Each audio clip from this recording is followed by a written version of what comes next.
Welcome to the Lounge Lizards podcast. It's so good to have you here.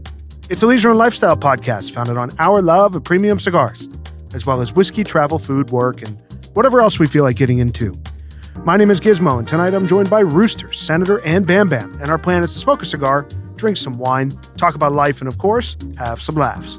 So take this as your 68th official invitation to join us and become a card-carrying lounge lizard.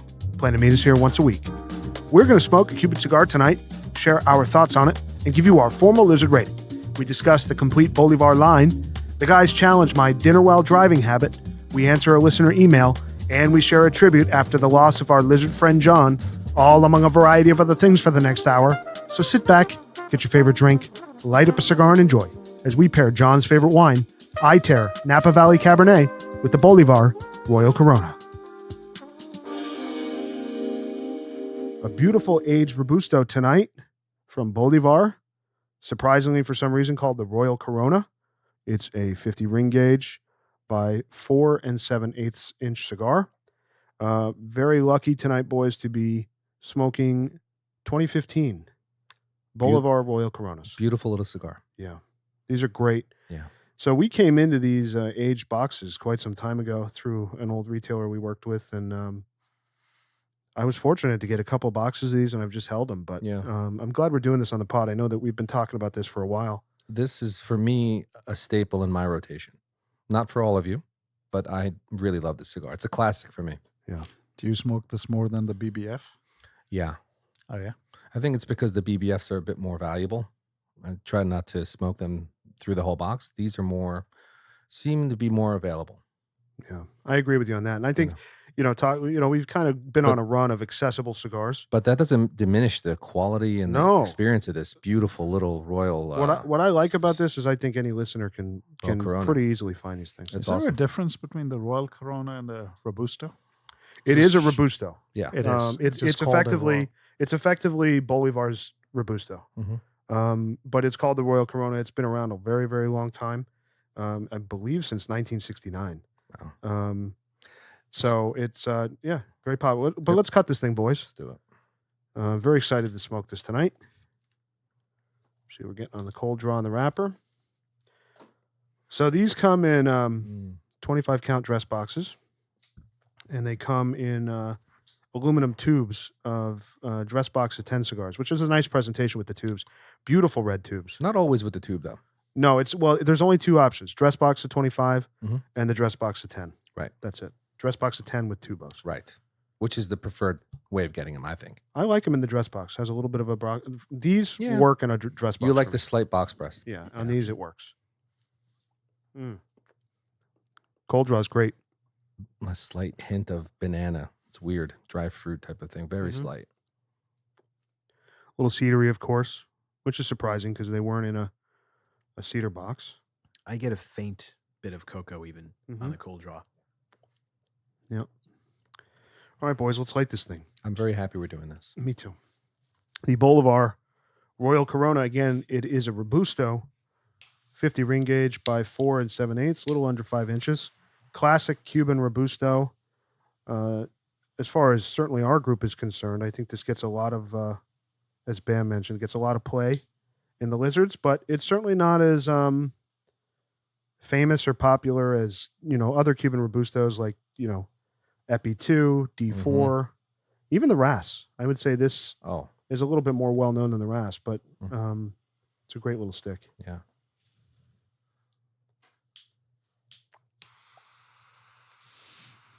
I got a dimple. So do I, baby. Oh, yeah. Oh, it's amazing on the light. It's that aged, like musty, chocolatey. I have a smile from ear to ear. This is really good. Yeah. Really good. The thing that I've only had a few of these from Gizmo in the past. The thing that stands out the most is this ages. The flavor profile gets so much richer It does. and deeper than the younger, fresher ones of these. To me, they're like night and day. They're almost like two different cigars. Yeah. They turn into, I think, as far as aged cigars go, at this price, even now, 2023 pricing for these cigars, I still think if you're able to get a box or two of these and put one away for quite some time, I mean, I got this. This is a ULA April 15 box. I got these 2 years ago. Mm-hmm. I think it was during COVID. I got these, and even at the 5-year mark, they're great. So now at the 7-8 year mark, I mean, they're really hitting their stride right now. It's a little home run right now. This guy. Yeah. So how does it? So as for someone that smokes a lot of young ones, This is much richer. As Senator said, he's spot on. I think they get richer as they get older, which is unusual, right? Most cigars mellow out. Not most, but a lot. would you say that they're stronger fresh? No, I just think they're a bit more.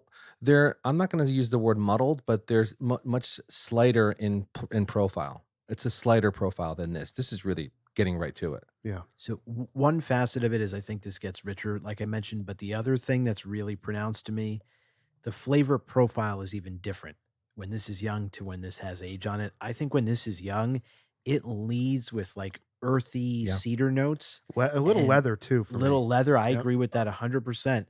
And I think as this ages, it like leads with more like cocoa and some slightly sweeter notes. There's not like the same bitter, Mm-hmm. bitter in a good way, kind of earthy notes that you get in the younger ones of these. So I don't know. It's just very bizarre. I mean, we smoke so many, we compare younger and with a lot of age. And I think usually the flavor profile is somewhat consistent as it ages. It just gets more pronounced. Yep. Any of the rough edges mellow out. But for me, this stick, they're completely different flavor profiles from when this is young to when this has age. 100% accurate. And I think as it ages, it starts to punch above its weight class. I agree with you. No on that. doubt about it. I think so. I think the there's value more, is crazy. I think there's more value as it ages than when it's young. Yeah.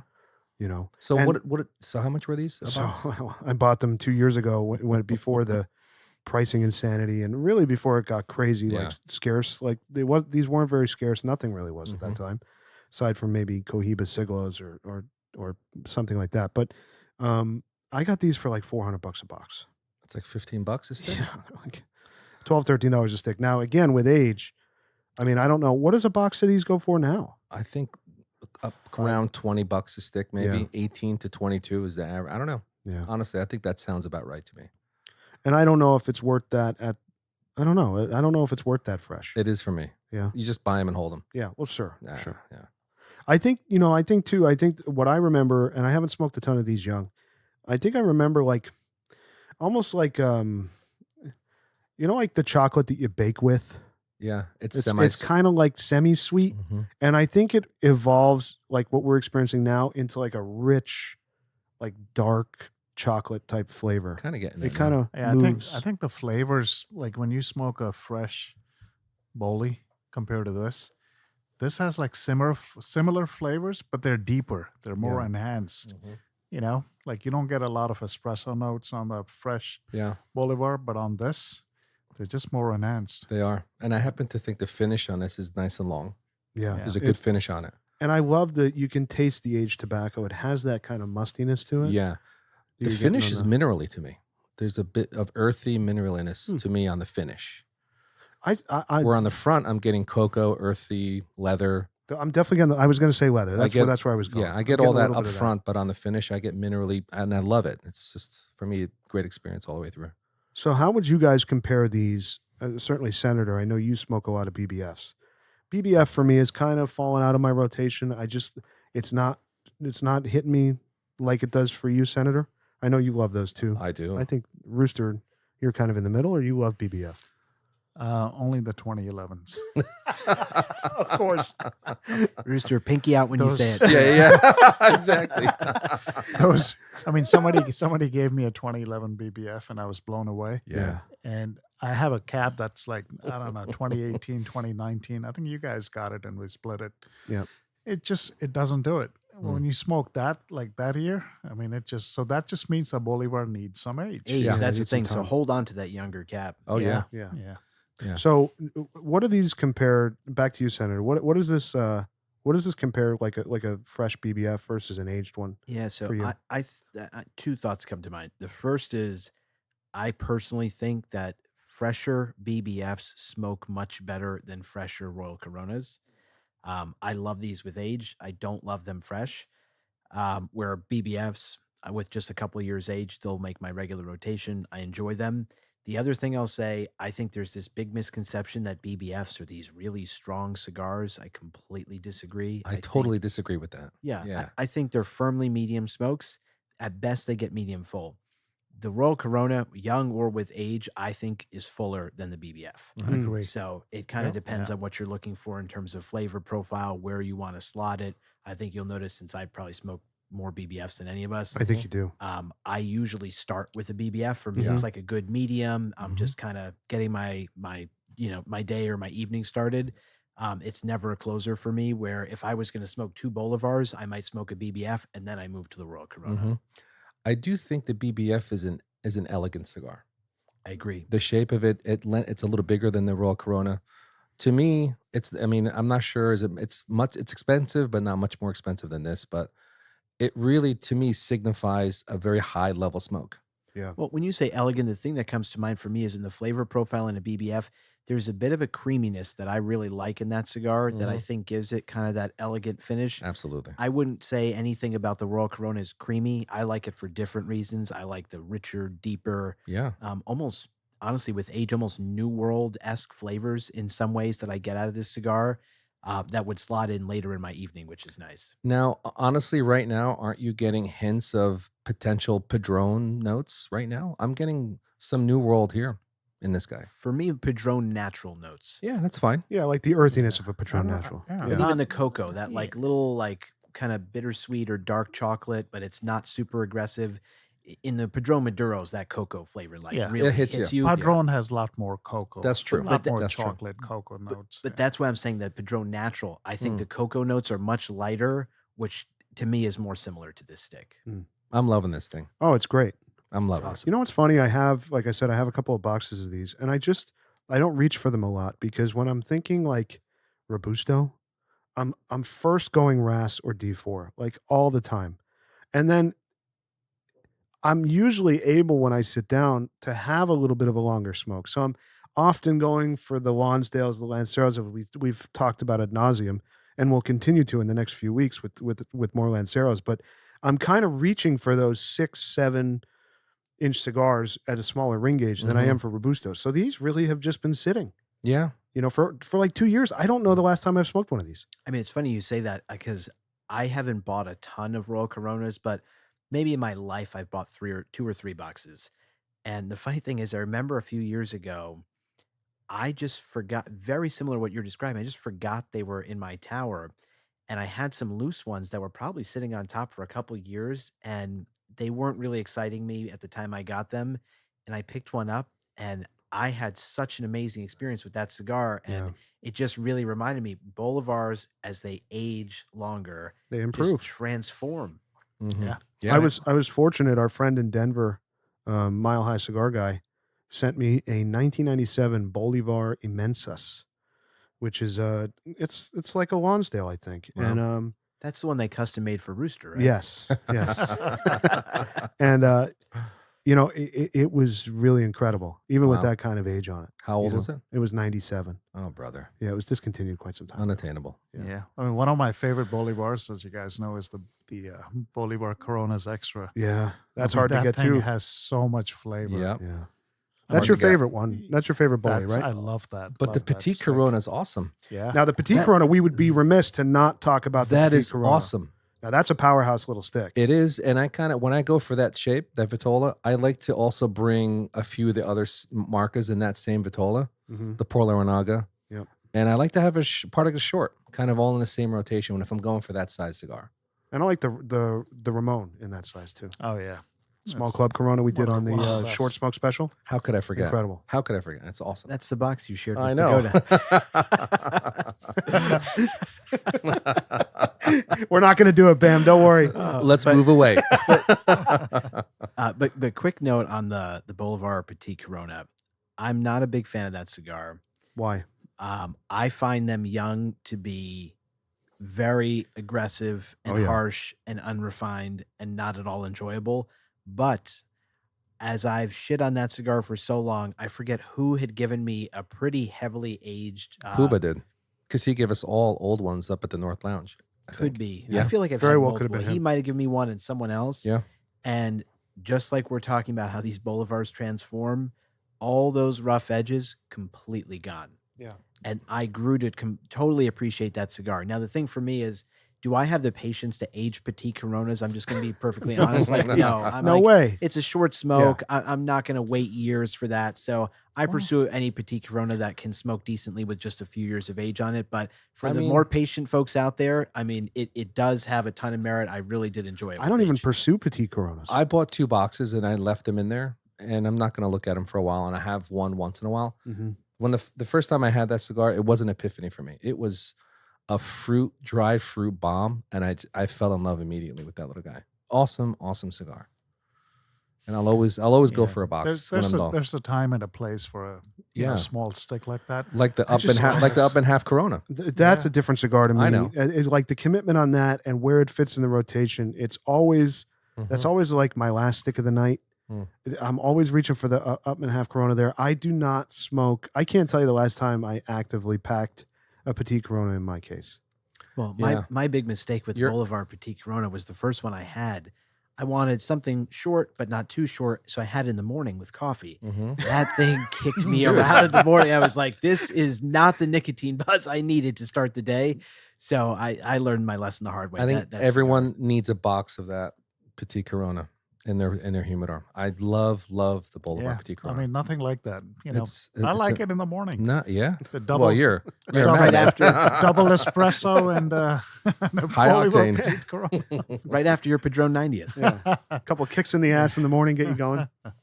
You know, also the earthiness of this guy pairs well with what we're drinking tonight. Yeah. Really well. Yeah. It's really nice wine. It is. So before we get to that, I wanted to run down what Bolívar's making these days. Their current production list, which actually I think there's a couple cigars in here I haven't even had. I don't know if you guys have had them. First is the Bolívar Tubos number 2, which is a Petit Corona. It only comes in Tubos. The Coronas Junior, which is a Petit Corona.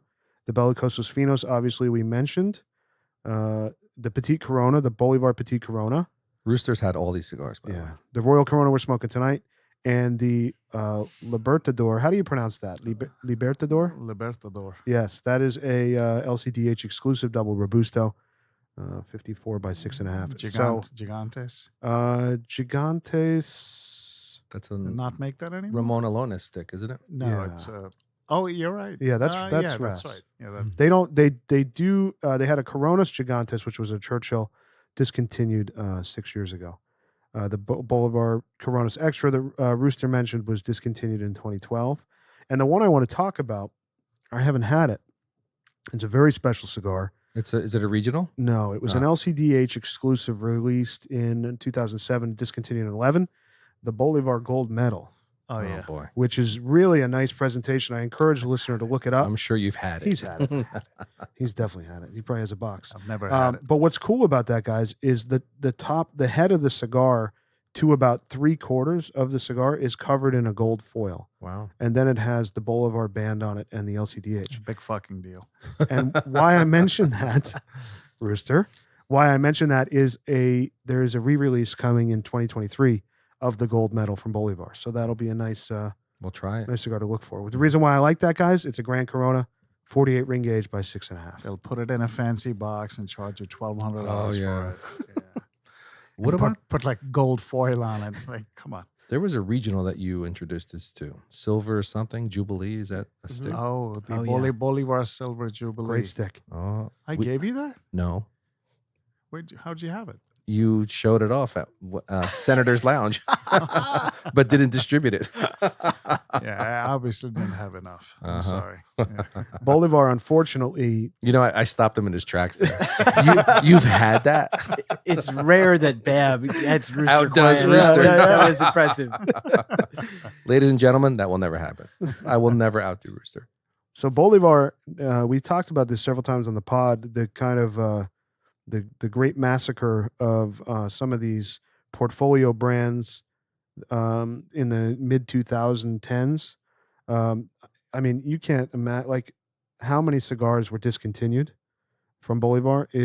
It's crazy. They had a lot of cigars and now they only have a handful. So that's Habanos being Habanos, I guess. Yeah, still a great marker though. Yeah. So what are you guys getting on the cigar right now? Heaven. Yeah, we For me. didn't talk about the burn line. I think that the burn line on this is especially The interesting. aroma is awesome from the smoke of this. Yeah. It's different.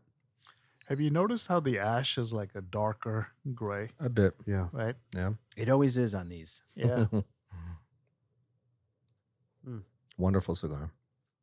So we had a bit of a unfortunate situation happen, guys, that I want to talk about with you and share with our listeners. So at our lounge here, 1086 in Hawthorne, New Jersey, I mean, it opened a little over a year ago, early 22, and we've really met some incredible people here. We're very fortunate Very. to be members here, to have a lot of friends here. We're fortunate to record here. We talk about the place a lot. We love it.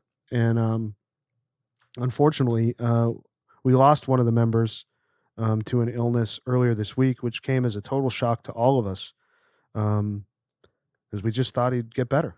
And very, very bummed out to lose John, Lizard John, Oh, yeah. Basketball John, Basketball John. John Gibbs, A+ human being. And the reason why I think it's important to talk about on the podcast is, first, we love the guy. And second, I think even for the listeners out there, when you have a lounge community like this that we're so fortunate to have, you have friends that do this. I mean, we obviously spend a lot of time together with the podcast and outside of that. It really quickly, when you find people who are like-minded and have this interest and enjoy what we do, this lifestyle, I mean, you really make deep, impactful friendships very quickly. This thing of ours that we're doing, it matters. Yeah. And we meet people that we bond with, and they become lifelong friends. Yeah. And it enriches our lives. Yeah. I actually met him the very first day that I joined the lounge. I think Bam came that morning. And we were with him that night. And then me and Senator came that night. And you joined John like was here the earlier. whole day and night. Yeah. Yeah. And I walk in, and it was just John sitting at the, they have it's like an island, and he was sitting there as having his. I think this is the wine that he was drinking. Yeah. And I walked in and introduced myself, and I mean, right away I just kind of felt at home. I mean, he's like, "You want a glass of wine? You want a cigar?" I said, "No, I have plenty of cigars." But I mean, he made me feel welcome. He was so friendly. And he was watching a basketball game. I think it was the Nets game that was on, and he was a huge basketball fan. Yeah. And I played golf with him a number of times. Yeah, you played golf with him a lot. And a few times. But I still thought he would come out of it. I never thought that this would happen. It's shocking. It was a real shock. Yeah, it was shock. It was a real shock. I mean, the guy gave us. I'll never forget. He worked for a company that makes all kinds of buckets and so he gave us the cigar bucket we put our ashes in, and each of us got one. I yeah, think. we all have one. Yeah, it's awesome. Yeah. So we have something to remember him by. But I mean, he was absolutely a gem of a person. Yeah, he was one of those. He was one of those guys. When you came in the lounge, no matter what mood you were larger than life. Yeah, and you were always happy to see John. He made you forget about whatever you were thinking about 100% before that you entered the lounge. I'll never forget his laugh. Yeah, he's got such a his booming big voice. Laugh. Yeah, what a sweetheart of a man. And he was so sharp and quick, very, very quick-witted. Yeah. He was really an incredible. Loved his kids, loved his family. He was great to everyone. Everyone was great to him. Like, he was just a lovable guy. John's a guy who's just had like an awesome experience through life. So many great stories. Like Rooster said, the first day we both joined, we spent a lot of time with him that night and immediately knew this is going to be a perfect fit for us. Yeah. If every guy's half as interesting and kind and amazing as John, we're going to love it here. Oh, yeah. And I got really close to John just because I think everybody knows I'm a huge, huge, huge basketball fan. And I honestly rarely meet people that have spent as much time as I have involved in any way in this sport. And John is like that person. And I'll never forget, I came in once. John's the only guy here. And this is still early on when we didn't know each other that well yet. And we're both sitting at the bar. We're drinking wine. This is another thing that we have in common. John's a huge wine guy. He's been out to Napa a ton of times. I've done the same thing. We could talk about wine for days. And we started talking about basketball and just like going back to like the 2000s, the 90s, like all the different decades. It was so crazy. And I remember we just look at the clock. I must have got there at maybe 4 o'clock. We're the only people in this lounge. And I look at the clock, it's like 1 a.m. and we're still talking. We were both stunned. We're like, we feel like we just scratched the surface. We have so much more to talk about. And it was just so cool. And I mean, every night there's like a Nets game, a Knicks game. We're always texting through it. And he's just, I mean, we've been privileged to meet a lot of great people through multiple lounges that we've been members of. Yeah. But honestly, I mean, he's easily Top of the charts. outside of the Lizards, like one of the guys that I've connected with in a way that I would have never imagined how quickly. I'm going to miss him tremendously. But that's why the wine we're drinking tonight. In his honor. Yeah. I mean, John and I had a conversation, how I knew John's a wine guy too. You've heard me say this before. The hardest question, how you know someone knows wine, is to find a $20, $30 bottle of red that's good. It's the hardest thing to find. Anyone can find a $50, $60, $80 bottle of wine that's good. That's easy. And John is sitting there saying to me, and he's like, what do you like to drink just like every day, like $20, $30 bottle of wine? So I was talking about Oberon, and he's like, oh, I've got to try it. And I'm like, I always see you with this Iter. I was like, what's the price point on that? He's like, it's great. It's $20. You can get it at Total Wine. As soon as he said someone recommended it at Total Wine, I immediately start laughing because I'm sorry. For any Total Wine fans out there, I think the people that work in their wine department are a fucking joke. Like, they are clearly paid some sort of kickback to promote. They push their own wines. That's the thing. There's some kickback that goes on with some of these vineyards. That's not surprising. And I remember the first few times, like back when I didn't know as much as I do now about wine, and I would go there and I'd ask for a recommendation and I'd stupidly buy it and I'd come home and I'm like, this is horrible. Why did this person tell me this is their favorite wine? And so when John says this, I'm like, John, I'm sorry. There's no way that you trust the things these people tell you there. He's like, oh, no. Believe me, I've been fooled many, many times. He goes, but the difference between me and everybody else, he's like, I went back and I told the guy who recommended the shitty wine to me, that bottle sucked. So that's Johnny Boy. That's Johnny Boy. So he calls this guy out. And the funny thing is now to this day, he made great friends with this one guy who works in the wine department at Total Wine. And it's the guy who recommended a shitty bottle to him years ago, who John called him out on it. The guy said, okay, all right, here's stuff that maybe we don't push as much, but that I think is great. And John started to find good wines through that. And he'd always get him Christmas gifts, take good care of him. And they became really good friends. So Iter was actually one of those wines after he kind of went through his little trial period and he started recommending good stuff that he got him drinking. And I remember when I had it, I was shocked. I wasn't super familiar with it at all, but it's from Napa. John actually grew up in California. So that state and Napa as a wine person has always meant a lot to him. And for an everyday red, it's great. Yeah, it's delicious. Yeah. It's slightly dry, some earthiness to it. It's very, very good. So you said it's pronounced Iter, Iter? Iter? I think, I'll be honest, I'm not positive. Got it. Iter, maybe. Got it. Yeah, I mean, it's we're drinking this in John's honor tonight. He loved this wine. He always had it on him. It's the first time I'm having it. Yeah. It's very good. I had it with John. John gave me some of it. But the other thing with John, I think we've all experienced this. Rooster mentioned in his when he met him, John's one of the most generous people I 100%. have ever met. I mean, when we just first started talking about wine, I guess he could see that I was as passionate as he is about it. John would just pop up in the lounge and he'd go, Senator, I've got this bottle. You got to try it. And he'd go out to his car and he would just bring these things. Like, he's just such a thoughtful guy. Yeah. I remember when my son wasn't even born yet. My wife was pregnant. And I come in one day and John's like, come out to my truck. Like, okay. I assume he's giving me more wine. And we get out there and because he makes, I think through his business also, like a lot of custom and engraved products and things like that. So through some supplier that he's got a relationship with, like he got an engraved piggy bank for my son, who at the time was months from even being born. I was like, just so incredibly thoughtful. Just awesome. one of a kind, such a class act. Oh, yeah. yeah. He loved talking about his kids. Yep. And those moments when I had a chance to sit with him, we had in-depth discussions about what they're doing, about his grandkids. And I have an interest in what his kids do because they'll kind of do the same thing to a degree. Yeah, yeah. And those moments were precious to me because I had a chance to see him not talk about what we were drinking or smoking was outside of the realm of our thing that we're doing. It was fantastic. And like you said, his grandkids. Yeah. He loved Oh, yeah. children. Oh, He yeah. loved children. Yeah. Oh, I mean, all around excellent human being. It's a big And- loss. It's a Loss for huge us. loss for us, Yeah. and it's a huge loss for our community. I mean, we were we were lucky. We have a group chat with the entire lounge. A lot of the guys in the lounge, and everybody's sending tributes. And I mean, it was really. I wish John could see it because I Mhm. think he'd really smile Oh, yeah. at what people. Well, he's seeing it and he's smiling. Yeah, he's left quite a legacy. I Yeah. mean, I remember one night saying to John, and I still planted in my head, because he's in many ways what I hope I will be at his age. I mean, 100%. John was in his 70s. He and was a senior lizard.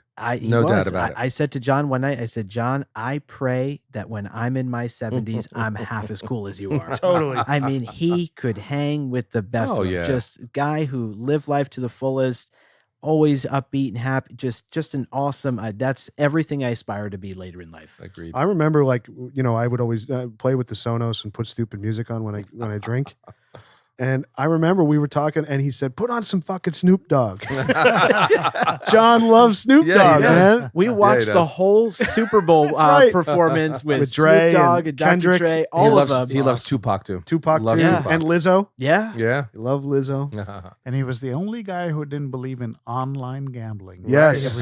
He would physically go In person. in person Yeah. To FanDuel. place the bets. I like that. Yeah. I like that. I will say this, which was very cool, and this is a shout out to one of our other friends at the lounge, Henry, who is really, really close with John. Yeah. When John was going through some health issues and naturally couldn't make it to actually place his bets physically, it's not easy for him because he's sitting home watching these games. He likes to put a little action, get in a little action, and make them a little more interesting. And so Henry actually set him up an iPad at his place and got him an account. So he Cool. started for the first time placing online bets. So Yeah. I'm glad even when life wasn't the easiest for him, he was still able Right. to live the way he would like to, and, That's awesome. and still he was still watching Awesome. sports every night. I have a vivid memory of him sitting down. He would come in the lounge. He'd make his old fashioned with his fresh oranges. Yep. Crushed. Get crushed oranges. He's muddled his oranges at the counter. He'd make his drink. He'd come over. He'd sit down very deliberately, and then he'd dig in his left pocket and he'd pull out all the FanDuel slips, all the paper slips, and he'd start going through them one by one, cursing or celebrating whatever Yeah. was happening at the time. But yeah, it's a huge loss, and I think for the listener who wasn't fortunate to meet John, it really, to me, it just goes to the value of what we do. I mean, this thing we have in our hand that we enjoy so much, it's the vehicle to these amazing connections that certainly we've made, and anybody who smokes cigars and is able to find like-minded folks. Yeah.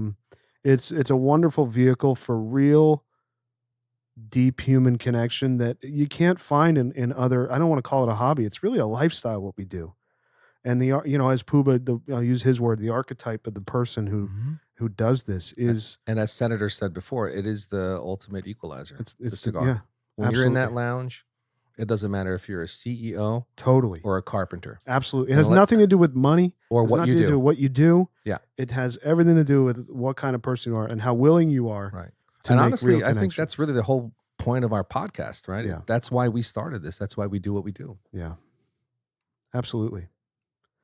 Yeah. So this is really the beginning of our tribute. I mean, fortunately we have a great lounge community, obviously, as we talked about. So we're going to do a nice tribute to him sometime next month with all the members here and celebrate him. But yeah, real big loss for us. Oh, yeah. Can we just raise Yeah. a glass Yeah, let's to do that. John, to a true legend and lizard, An We're OG gonna- lizard. OG That's lizard. right. Well before us. I remember we were buying cigars for him. We were helping him find Cuban cigars. And he said, all I want is to Oh, learn how to be a lizard. That's And I'm right. like, John, honestly, I'm trying to learn how to be like you, John. that was hilarious. That whole couple of weeks of his delving into Cubans, it was fantastic. Yeah. Fantastic. Yeah. Sorry, Senator, I to- interrupted you. to a legend and a lizard. We're gonna miss him dearly. May he rest in peace. Yeah. Rest in Yes. peace, John. Love We you, will John. miss you. We love you, John. Man, what a bummer, man. Yeah. Ugh. And God bless his two sons in California that are dealing with this, of course, in the family. It was really cool to see. I mean, you can tell that. John would go out to California several times a year to go visit his kids and grandkids, and I have no doubt the way that, he would tell us stories when he's here, that clearly he was telling his sons about some of us, because it was so funny and so nice to see when his sons had reached out to all of us in the lounge community about kind of, what had happened and arrangements and things like that. They started the note by saying fellow lizards. And Oh yeah. it was clear they knew that, Yeah. that John was really part of this lizard That's right. community. And it was just really cool to see. Very. Yeah, it's this thing we've got, This thing of ours. This thing of ours.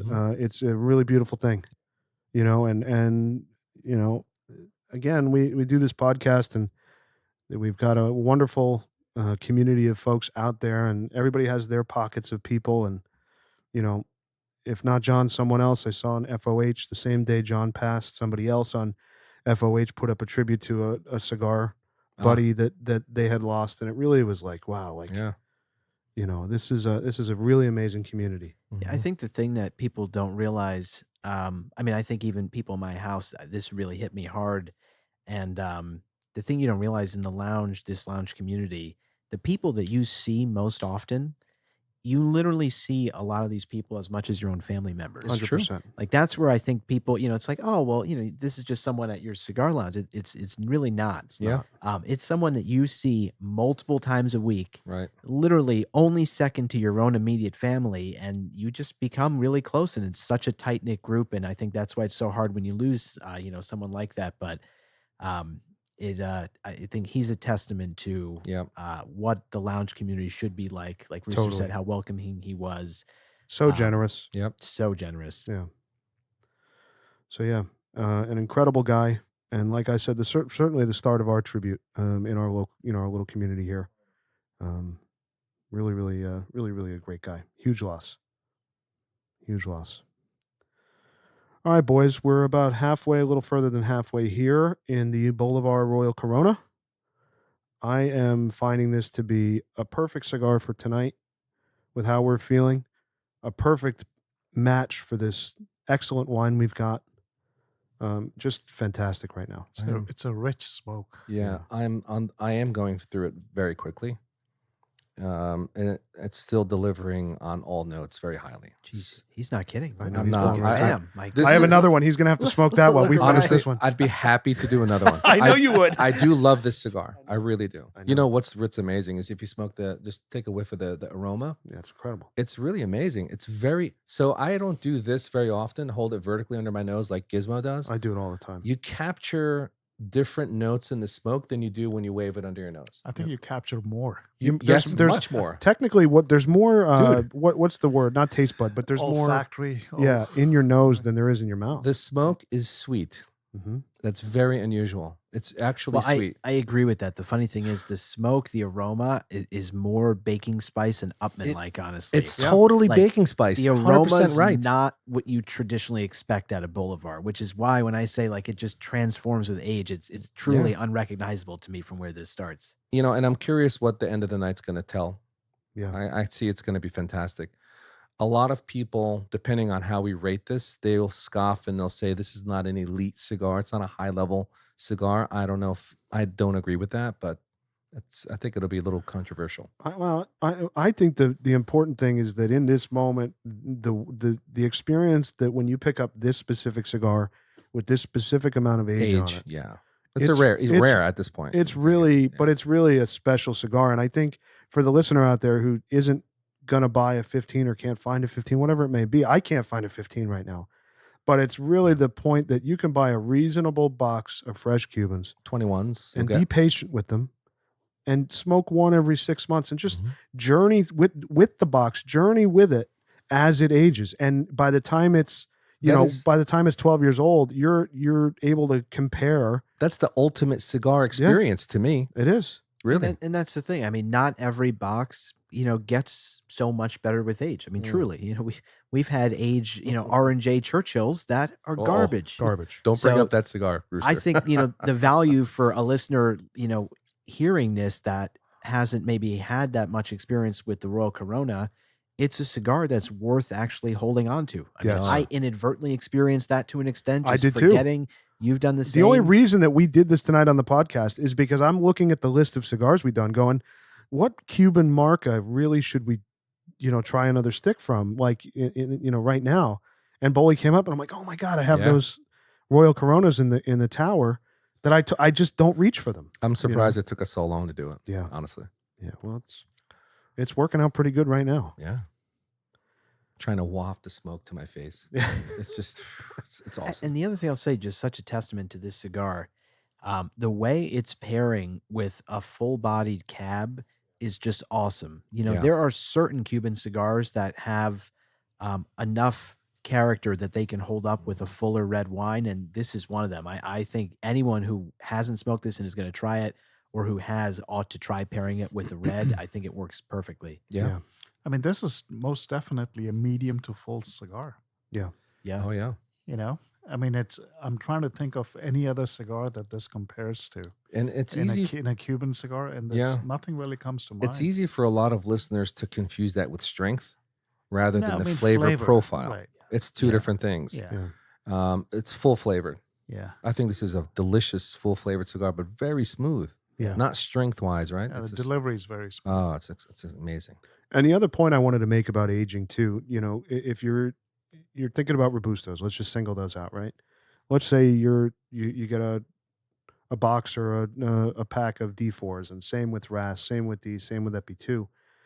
The D4 and the RAS and the EP2 are going to smoke really well, pretty fresh. Yeah, D4 especially. And that's where it's like, that's how you justify buying a box to age, or to do, like I said, smoke one every 6 months. Mm-hmm.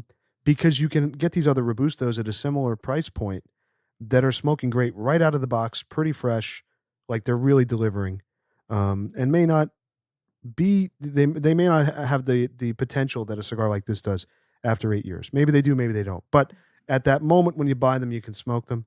These I would age out. I think the Hoyo EP2s need some age. Yeah, I'm working out of a box.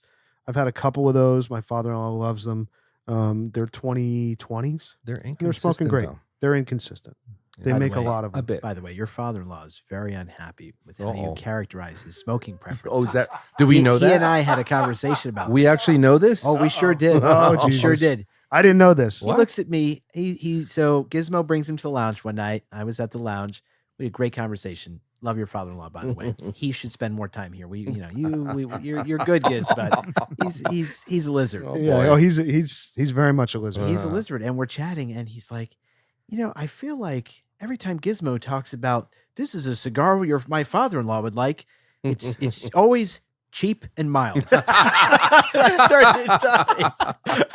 Oh boy. So I resent the implication. You got to spend a little more, just be a little more generous. I'm sure he does as well. Yeah. Wow. I actually got him a box of EP2s for Christmas. Nice. An SLB, a sliding lid box. It's a good cigar. He loves them. Yeah. Yeah. You got to stop giving him those plastic tipped ones. Blueberry flavor. Those are from my father. Yeah, that's for you. That's right. That's right. He may need a perfect draw to get through that whole box. From time to time. What I'll find though is that the recent ones are actually, the construction is definitely better. Oh, yeah, wow. they kind of like a lot of the other cigar manufacturers, which is why I'm toying. We joke about Romeo. I'm toying with maybe doing a Churchill that's a little younger, because I think we probably need to do it at some point here on the pod. But the EP2s, I have not pulled a perfect draw on an EP2 in a long time. Oh wow. Yeah. Has he had the Padron Exclusivo? Yes. Does he not like it? I think it was a little bit too much oomph for him. You're saying that, or he said that? He said that. You should try the natural. Yeah, maybe I'll give him a natural. I was thinking of giving him the Torpedo Natural, the one that won Cigar of the Year. That's a great one. I think I'll give him that one a try. Just give him the 80th. You know what cigar he really liked was the Padron Corona in natural. Padron. That box that I have from 2012. Yeah. That's Then a you should really like good the cigar. Torpedo. Yeah. 2012. Yeah. I'll You give, had him that. give him the 90th. Rooster's trying to kill him. Jesus. Here, Pop, before breakfast. Yeah. You and me. Let's go. In the garage. Mrs. Gizmo, you got to leave the house now. She loves when we go down there because we have such a good time. That's cool. I have a great setup in the garage. So, Garcon, we need a yeah, we need some more wine here, Garcon. Oh yeah. John would not have had our glasses go empty. It's true. Bam. I wanted to just say that. You know what? John Yes. was always made sure glasses were full. So can we talk about this unusual tip on the What we've bottle? Have we discussed this? Oh, look at you. You're all caught. So, is there? Oh, there's plenty. Yeah, you're taking past the gizmo. We've talked about this before. So the aerator, I'm a big fan of aerating red wine. It helps release, those tannins. You don't have to sit there and leave a bottle uncorked for hours to try to decant it or put it in an annoying glass decanter that looks beautiful but is a huge pain in the ass to clean. So this thing's great. I mean, I hate the Venturi. I think I've mentioned this on prior episodes. Gizmo did not listen and follow instructions and first bought a Venturi, which was very I just disappointing. Googled it. I thought it was the right one. I don't know. The Venturi, you didn't guide me. You didn't guide me. You put it in the episode description. I put the wrong one and then you fixed it. Yeah. I did. I put the wrong one. I did. So the Venturi. Sorry to any listeners out there. My problem with the Venturi is you have to hold this little contraption over your wine glass. Then your other hand, you hold the bottle. You have to pour it perfectly through this little contraption into the glass. It's like you're filtering the wine into your glass. It's a nice party trick, though. Oh, no, it's not. You got to do that like 10 times for 10 guests? You look like an idiot doing That's this a lot at of work. Party. A saber is a nice party trick. That is a joke. Yeah. So you're sitting there, trying to perfectly balance this, get it into the glass. It looks totally ridiculous, and it takes way too much time. That's like the worst part of it. Can you imagine if you're serving people at a table, you're trying to fill people's wine glass, you're going to go carry this little contraption over each person's glass? It looks so stupid. Mm-hmm. So the reason I say this is much better, and the Venturi is like $40 for this inconvenience. This thing you can buy on Amazon for $15. Nice. Plugs right into the top of the wine bottle, has the built-in aerator. It funnels the wine straight in through it, aerates, and just goes right into the glass. And so you can just turn it over, pour it into the glass, onto the next. It's life-changing. Send us the link. We need that. It's in the episode description of the prior episode. I'll put the correct one in the episode description of this episode again. Here's my question for you, Senator, because I don't know the answer to this. I'm not a wine guy like you. What percentage of a increase in experience do you think that provides a bottle of wine that maybe would normally be a 6? What does that get it to? Great question. I think anywhere from 10 to 20% it's going to improve your experience with the wine. I truly believe. So you think that takes a 6 wine to a 7? I do.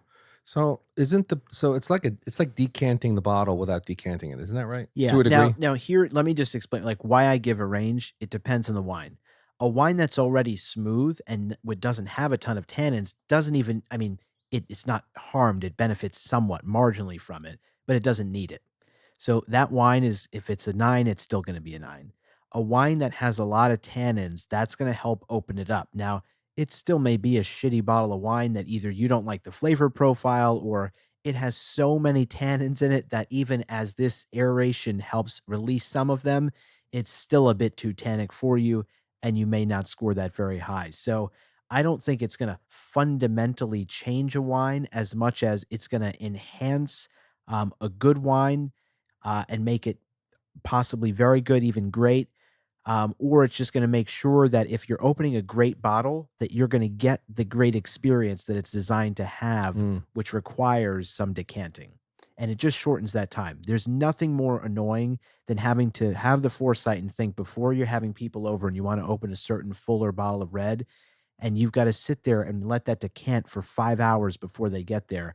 Most of us are not thinking that far. By the way, the decanter is a pain in the ass to clean. It's horrible. It's horrible because it's this rounded, oversized, awkward thing. You don't want to put too much soap. It's like the whole thing. The problem is most of the nice decanters, they're very wide at the bottom and very narrow at the top. Yeah. So you can't put your hand in to clean it. Nope. You can't even get a sponge in there. You got to buy a whole special tool that can get in there, and then it's curves inside. So you're like running. Some of them are like a donut. With a spout. That's true. It's crazy. So there's just no reasonable way to easily clean it. If you put it in the dishwasher, it always comes out spotted because it's not able to, there's not enough area for it to dry. The whole thing's a pain. That's why when I got this, it's $15. That's the craziest part of it. It's awesome. Game changing. And the way this is shaped, it also prevents drips. It does. Yeah, it does. True. Yeah. So. It's true. It's our lesson in aeration. Yeah. Wine or aeration. Yep. Who would have thought? Who would have thought? I'll put it in the episode description again. Oh, the other thing, by the way, we have to mention this, Senator, is you remember I brought a couple bottles of wine to the lounge a couple weeks ago? And remember I pulled out this system? I didn't know that there's like a little straw you have to attach to it. This? To this thing. Like you get a little like, it's like a hard plastic case that it comes in. You flip the lid open. The straw. And it has like a straw on it. It's metal though. Right? No, it's rubber. That's but I didn't know. See this? Yeah. I didn't know that you had to attach that. I didn't even notice it was in the box. This comes off, and it's to regulate the flow so that it's not coming through too fast so that it fully aerates the wine. Very cool. Gizmo and I, we order Wonder. We're having steaks back at the lounge.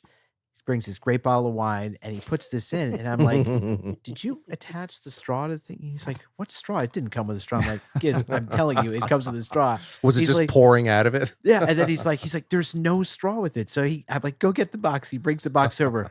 Oh, shit, there's a straw. It's so funny. It was a user error situation. And we got to talk about your eating habits in the car. Oh, God. Gizmo. Oh, please Really? do, Rooster. I'm going to turn off my mic, as Raymond would say. I mean, So who has a pot pie in a car? Gizmo eats a salad in the car While driving. I don't know how while driving. I don't know how that's possible. And he's not an autopilot in a Tesla. He's actually driving. I mean, the first time he mentioned that, I'm like, so We've known about that. He's pulled over in a parking lot and he's eating salad in That's a car, okay. which is okay. You can do If that. you're pulled I've done over. that. If you're pulled over. But he's eating, I don't know where he keeps the bowl, if it's on his lap. While or doing it's 50 on miles his an hour. seat, and he's driving and he's probably texting. More. God knows what he's doing. I mean, the amount of money this guy spends on cigars, he could get a chauffeur. It's true. Actually, he can sell a few boxes a year and afford that chauffeur, no problem. I mean, it's insane. Today he was eating a pot pie, Pot pie. a chicken pot pie. This is in the what- car. This is what crossed. I mean, the salad was already ridiculous, but when you sent a text, I'm eating a pot pie while driving, this has crossed the line. I No, mean, what this I is said like was- there's some liquid. what I said was, hold I'm- on. I think Senator was really concerned about your quality of life at that moment.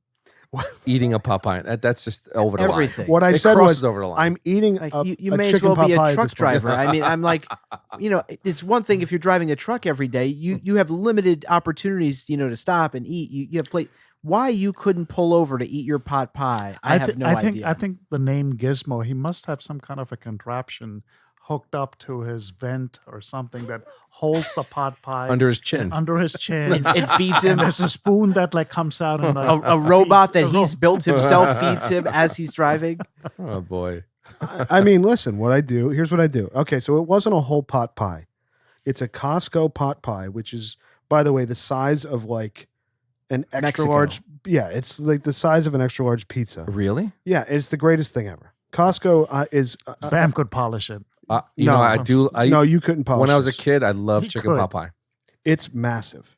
I love And chicken it's pot pie.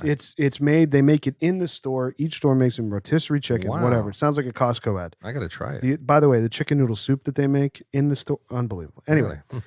You'll have a heart attack after you finish the pot pie. I would, Keep going. I would like to see you eat that chicken soup in the car. that I'm not going to Yeah. do. Actually, I could put it in a cup and sip drink it. Yeah, that's actually made practical. You could use this aerator with the straw and just pour it down your mouth. I could do that. It will It'll get aerated clogged. soup. But all right. So the pot pie, what I do is I put a little chunk of it in a bowl, and I microwave it, and I bring that in the car. It's like in a bowl with a handle, and I put it on my cup holder thing. What do they call that? Console. The console, center console. It sits there perfectly, and I have a fork in my right hand, driving with my left, totally focused. I'm not texting. Don't get excited. And then I just make sure when I put something on the fork, I shake it so there's no droppage. Yep. And I eat the pot pie All right. or the salad or whatever it may be. This is lunacy. I mean, would it kill you to pull the car over? And No, eat in don't even peace? get in the car with food. Well, I agree with that. I mean, spend the extra 10 minutes at home, finish your I meal, agree. and then get in the car. I had a very busy day today. You know this. We but you talked were about here it. like 2 hours earlier. Yeah, because I had an appointment here at 6:00. I was on my way to an appointment. I hate to break it to you guys. There is no excuse for this behavior. You could have had to meet the President of the United States. You should not be eating pot pie in the car. Yeah, we would like some listener input on this. Please. Listener email. Please don't email. Please do. I mean, it's not that crazy to me. For all the fans of Bam Bam, let's annihilate Gizmo.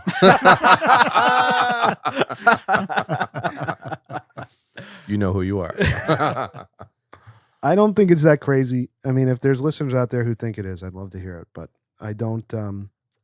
We're just glad that you laid off the seltzer today and the listeners not That's having to true. listen to Actually, you I've been belch kind of through the panicking episode. because I left my seltzer on the other side Wonderful. in my thermos. My sippy cup. We'll text Nice. them to pour it down the drain. Guess we would be lost without you. We couldn't do this pod without you. So please stop eating pot pie in the car. While do, driving. I do it While very driving. safely. Can you imagine him getting pulled over? Do you know why I pulled you over? No. Because you're eating fucking pot pie while driving. I mean, can you imagine that conversation with a cop? It would be made for TV. Oh gosh.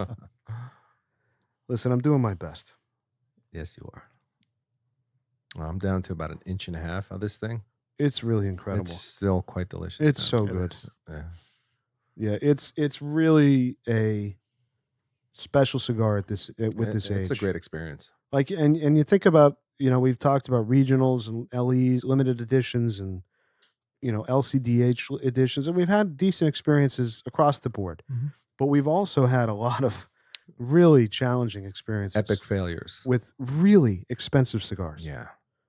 And this is a great example of time benefiting, investing in your collection and spending a little bit and then investing time to get a lot of value out of that spend. Yeah. It's really something special with Oh, this yeah. age on it. The other thing I'll say, the final third of this cigar, I think it starts and through the first 2/3 is medium full. I think this ends firmly full. It's firmly full now. And Yeah, I think it that is. Rooster was saying this before. I think this has got to be one of the fullest Cuban cigars. I think so. Period. Yeah. But deliciously delivered. Oh, yeah. No, I'm saying that Yeah. in a good way. Oh, yeah. I mean, this is the fullest Cuban, or One of. one of the One of, fullest sure. Cubans I've ever had. That you're experiencing right now. Yeah. See, for me, I'm not having that experience where Hmm. I'm not feeling like It's this the is, pot pies interfering. Clearly. Way too It's much so pot true. pie today, Gizmo. you guys are going to have to hedge my, Your my rating tonight. Yeah. We're gonna have to rate the pot pie first Oh, that's a 10. Oh, That pot pie is a 10, boys. I want to try it. It's really good. in the car. No. So, before we get back to the cigar, we had a great listener email from a Lizard Bill, who's a listener of ours, and I wanted to see what the guys thought of this. He was commenting. We went back and forth a couple times. He was talking about Bam Bam and his debauchery Mhm. in episodes 62 and 63. We don't need to get into that. If listeners missed it, go back and listen to. Yeah, don't mention it. Bam is a totally reformed. By the way, he showed up tonight with a $5 of cigars for me. Did you guys notice that? You request, I deliver. That is really something. That's Bam. always been the case. Just no one's ever really requested. All right. All right. Let's not Let's not move it along. revert back. Let's not Let's revert not back. revert back. I was just about to compliment Oh, you. God. The new Bam, to his credit, not the old Bam, but the new Bam, to his credit, I need another mentioned, cigar. Hand me a, By the way, I didn't have to remind him. didn't remind him. I mentioned to Yeah. Bam during our intervention that I've been waiting to try one of those glass jar yes. Upman Noellas. No, Yep. Alice. And 2014. sure enough, I'd love to last know- time we were together, Bam shows up. There's a big glass I want to jar know sitting in my what seat. you think of that cigar. I had it. I know. It's very good. Yeah. Very good. Light though. Medium. Medium. I'd say medium. The only thing Light to medium. What year are those? 2014s. Wow. Okay. Yeah. So the only thing that's a little odd to me, it doesn't smoke like a 2014. It seemingly it There's does. know why? a Yeah. little I think I know rough why. edges to it. You know why? Why? Because it's sealed with a rubber gasket It's in true. that Interesting. glass jar. So it doesn't age like Yeah. cigars in semi-boit nature or dress boxes. That It's makes quite sense. literally in its own little glass Tupperware, like Tupperware, Yeah. that there's no airflow Yep. happening. That would make sense. So They're- then this tells me, I mean, those glass jars, they look nice, I but would they're crack them probably open. not optimal for aging. Not for aging. Crack them open. But my Yeah. take on that, I thought it was very good. Just some rough edges. I was a little surprised that they're Interesting. 2014. Yeah. But still a very good cigar. Nice cigar. And thank you. Of course. Thank you, ma'am. Yes, sir. All right, so Lizard Bill asked a great question that I wanted to pose to you guys, and this may be a discussion that will extend across a couple episodes, or we can keep this in mind. But he said, "Hey, I'd love to hear if the lizards have a favorite type of tobacco they prefer. Meaning, like, he says, I love anything that has corojo. Mm. Once you learn its taste, I can pick it out of anything I smoke if it's present." And he says one of the manufacturers, Aladino, uses it abundantly, but it's obviously used in a lot of blends. So, are there types of tobacco or wrapper, colors that you guys lean to, or is that even a part of your thought process when you're choosing a cigar, smoking it?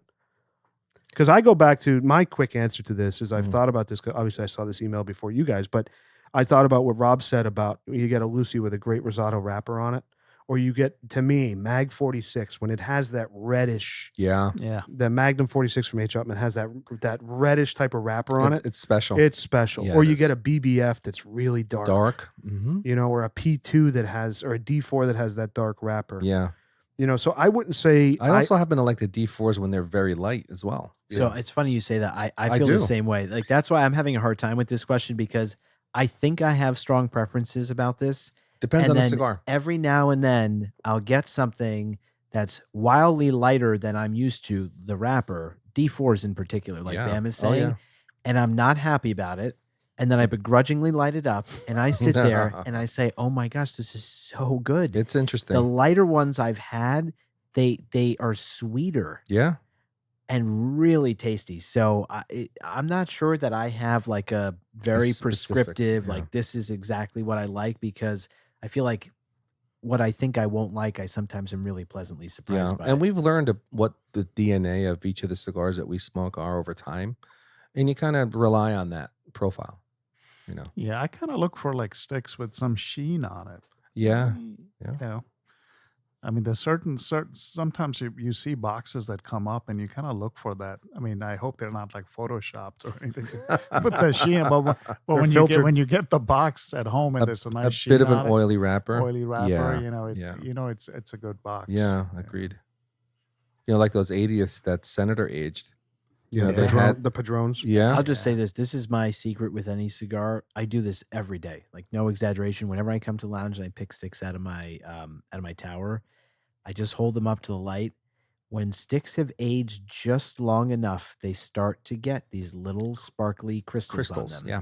Even just a couple years, it starts, meaning it's not going to be lit up like a disco ball, but you're going to start to see some. So I always take them out and I just hold it up to the light. And if I see it shining, I know, okay, it's got enough age that this is probably going to smoke well. If there's not a single crystal visible on it, I put it right back, just let it keep sitting. So that's just kind of my little cheat sheet to know when something's got more age. And then when you look at it and it's glistening like crazy and light up like a Christmas tree, that's been obviously aged for a significant period of time. That's what you want. That's right. Yeah. So I think we've come to the fact that I would say we don't have a preference. No, but I have to give this listener credit. Yeah. As someone who where I have strong preferences, things like wine, other things. It's an in-depth question. That's a sophisticated lizard. Yeah. Yeah. I'm really impressed by that question. Absolutely. Yep. Great question. Yeah. Because I couldn't tell you what tobaccos I like. Well, I honestly. think the one answer we do have to that now, as I think about it, is in the New World context. We've discovered recently with some of these New Worlds that we like. The wrapper. Ecuadorian. Is it Ecuadorian? I think it's Ecuadorian wrapper. Remember we were drawing the connection. We were like the My Father Lancero. It was the this. Mexican San Andreas. I thought it was a San wrapper. Andreas Oh, maybe. wrapper. Yes, maybe you're right. You're right. Yeah. I'm sorry. So that we have You're right. discovered Yeah. in New World sticks we really do like. Sure. A Mexican San Andreas wrapper. Now, how many of the cigars in that New World category have that wrapper? I'm I don't guessing know. not many. No, I think a lot. And, probably a and lot. because Oh, is that the right? rumor that we've talked about is that Padron. Padron, that those wrappers are actually Mexican. That they're What? not Nicaraguan. So my Are you father, serious? it's Habano Rosado. Is the My Father is the wrapper on the number 4. So then Habano hold on. Rosado. That wouldn't make the Padron a Puro then. Well, that's the rumor that's always kind of been around, but I don't think it's founded on. They In reality. they don't Fact. disclose that. They say it's a Nicaraguan Puro. That's it. Yeah. maybe the seed. I don't know. Maybe. I don't know. Are you done with your smoke? Yeah, I finished my I'm not dropping my this. Royal Corona. It was excellent I'm all not the way going to down drop. to the Oh, mouth. yeah. right to the nub. I finished it right off. It was I great. don't know. I didn't hear. It didn't sound like your fingers were burning. Gizmo. It was actually. My fingers started getting real hot. That's why I dropped it. I was going to put the perfect draw in it, but it was really, Yeah, really you should good. pull a Bam Bam. He does that. Yeah. I love That's sometimes that's you some see pinky Bam out. with the perfect draw on the cigar, like a roach clip, still Yes. smoking it. I love it. I did that once. And all of a sudden, he's shaking the perfect draw like a Oh God. like a fine wine.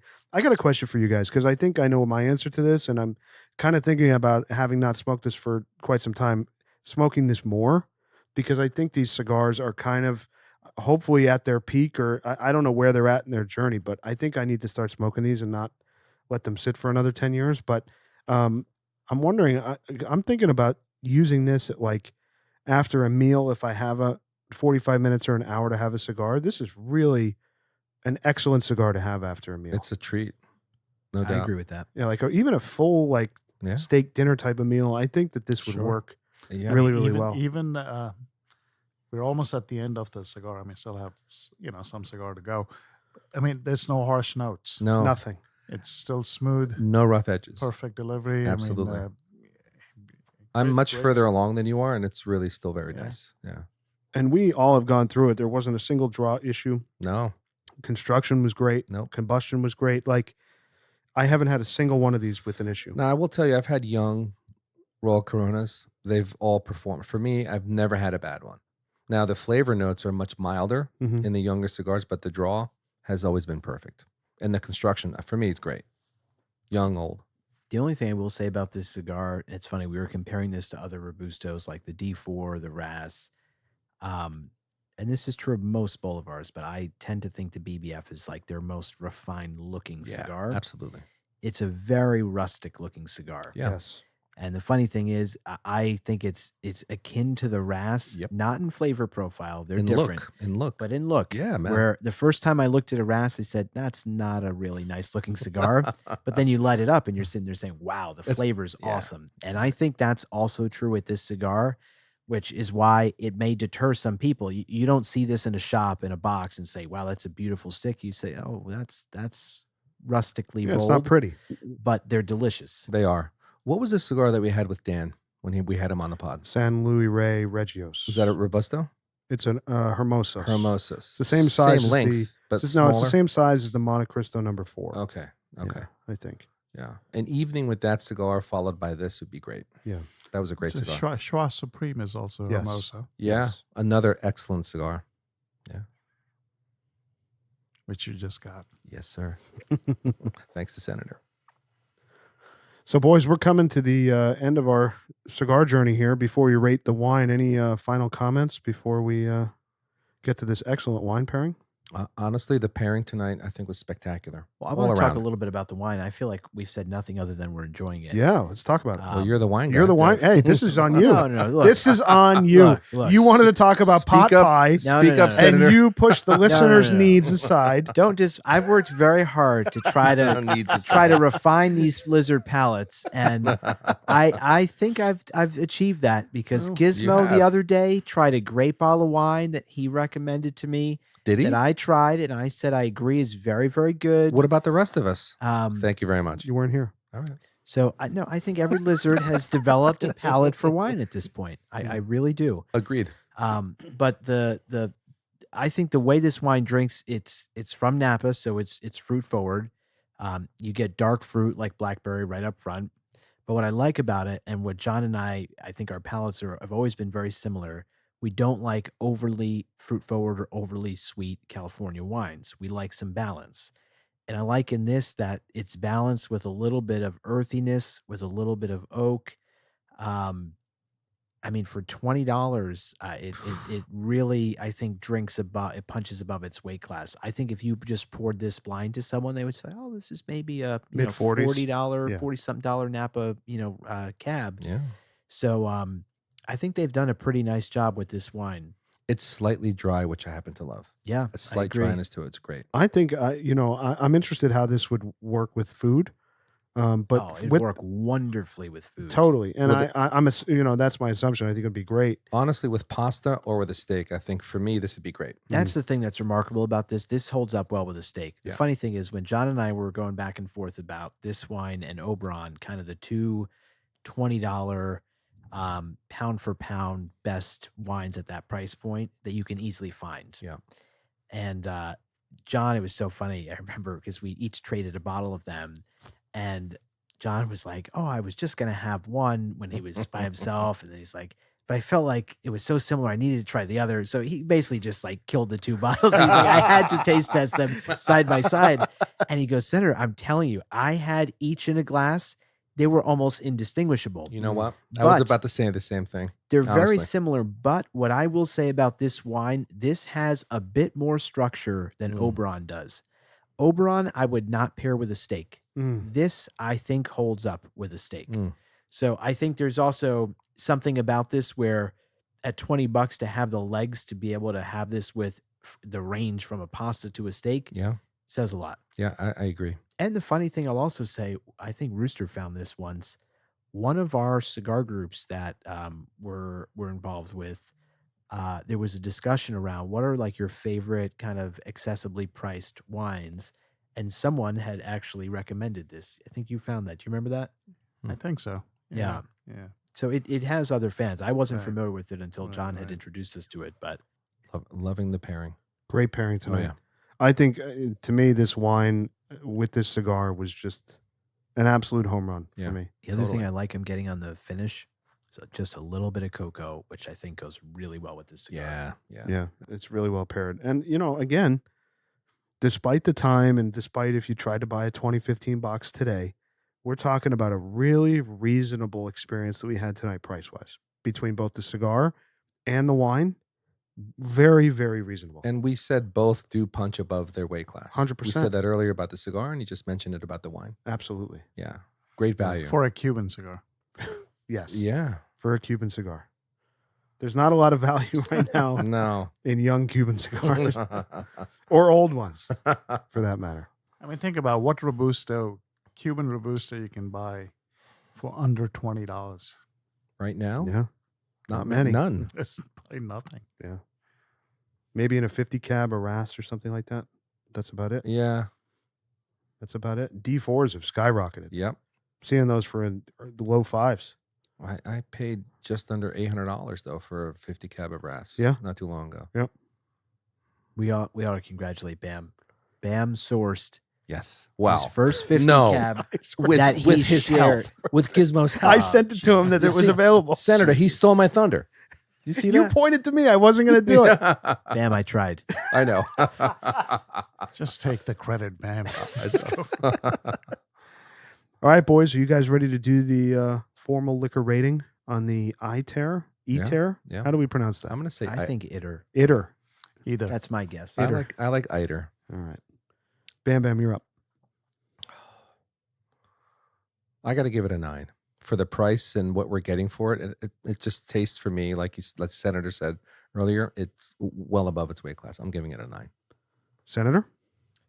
I'm in the exact same camp as Bam. I think for $20, that's the hardest price point for a cab. It's made in Napa. It tastes like Napa. There's not rough edges to this wine like a lot of others that you would get at this price point. And the versatility that Bam mentioned, I think it deserves a lot of credit for that. This could amazingly hold up even with something as heavy and robust as a steak. Yep. I'm at a 9. Or a very heavy lasagna. My wife makes a fantastic lasagna dish. I could pair this easily with that. Yeah. Have a wonderful time. Yeah. I'm also at a 9. It's a great value wine. Performed wonderfully tonight, and I really looking forward to having it with a nice meal, nice steak. So the one thing I was looking at was seeing if we reviewed The and Oberon. rated and the Oberon. We haven't done it. No, we drank that. We recorded it. I don't know when we did it, but we did it not was rate it. prior to our liquor ratings. Yeah, so I think that we need to put that in the list. All right. We have the jury has spoken. Iter is the pronunciation. All right, so the formal liquor rating is a 9.0 for the Iter Cabernet Cabernet. Wow. You've got what's on your mind tonight? Gizmo. I knew it. He's at the Diamond Cabaret. The Cabernet boys, introduced to us by our great friend Lizard John. Yeah. 9.0. Yep. All right, I am certainly done. I'm assuming you guys are very, very close here on the Bolivar Royal Corona. Oh yeah. You guys ready to do the formal Lizard rating on this thing? Yep. All right, Rooster, you're up. I'm gonna give it a 9. Okay. Really good. Enjoyed it thoroughly from start to finish. And it's like everything I look for in a cigar. It's medium full. Yeah. And the last third was definitely, like Senator said, on the fuller side. Great notes, delicious smoke. You get coffee, you get like dark chocolate, espresso notes. You get it all. Leather. Yeah. I mean, all the notes that we look for in a cigar. And with this, with the amount of age on this, I mean, I'm sure a younger Bolivar Royal Corona would not have gotten this score. Yeah, But I think it still has potential to age. I agree. I think if this box, if you smoke it like in a couple of years, I think it's going to be a different experience. Wow. I'm nervous about it. I really am. I think it will. I think Bolivars do age well. Yeah, I just don't want it to get like I had that 97 Immensis. Mhm. You could tell that it's on the down.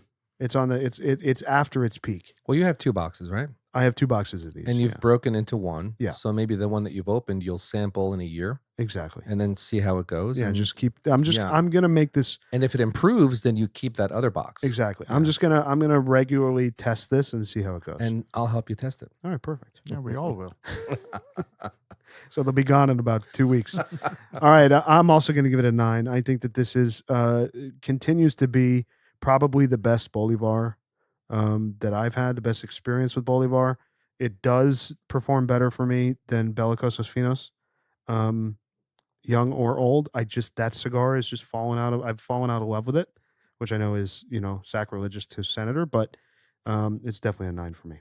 Senator. Well, now that you've upset me by starting this war on the BBF for some reason, I mean, Jesus, you could just rate the cigar. Definitive statement. Very definitive statement.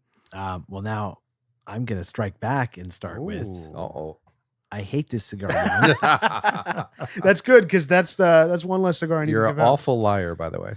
No, I mean that. It's young. Young. I don't like this cigar young. I Got it. still maintain that. This is nothing like this is young. Nothing Yeah. at all. Totally. But this cigar with this amount of age, I'm also in the same camp. I would give it a 9.